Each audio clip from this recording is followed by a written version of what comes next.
Once you've created and saved an object, you can pull it from your inventory by clicking the inventory icon and then either drilling down through these closed folders or starting to type the name up here. And this is why it's important to keep track of the names that you've created.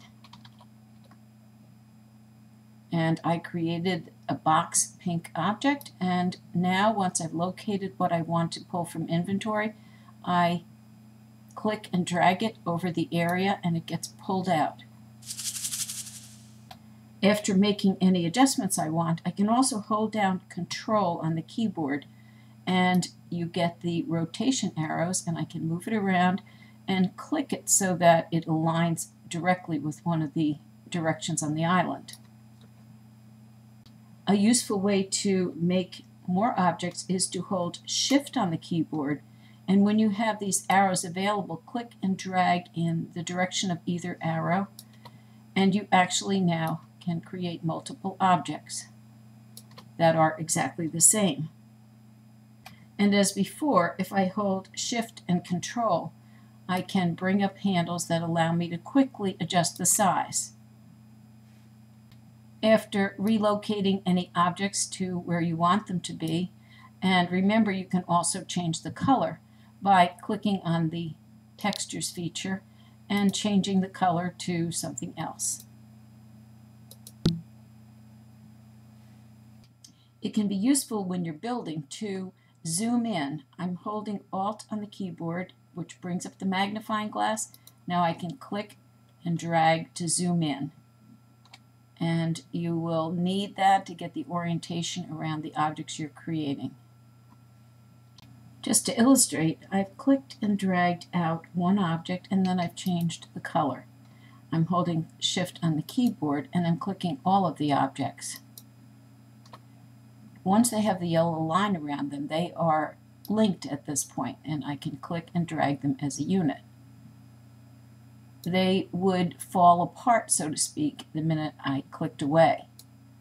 If I do want them to stay as a unit, though, I can go up to Build and come to Link.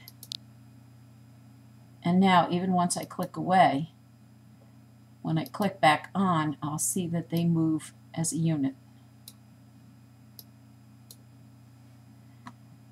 And if I want to zoom in closer, I click Alt on the keyboard, click on the objects, and now I can zoom in on them to get a perspective on what I've created. Moving the menu back up so I can see it better, I now can click over to General, and I see that it's still called the original pink box. Now I'm going to call it a different name, Multicolored Boxes.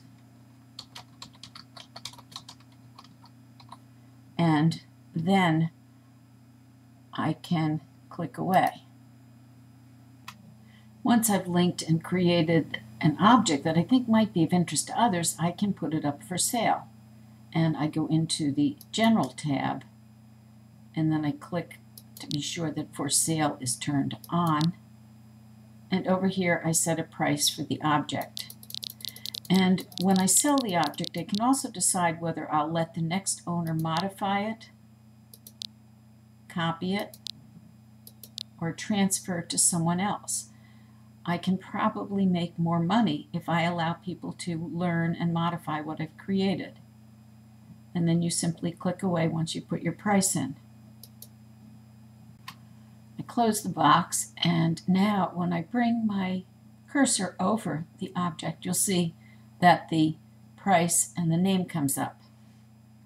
I own the object. When I right-click on it, I can either take it to remove it from the island or take a copy of it and leave the original here. I'm going to take it. By making objects, linking them, changing colors, and putting them in your inventory, and also putting prices on them, allows you to create items that you might be able to sell to other avatars. Thank you.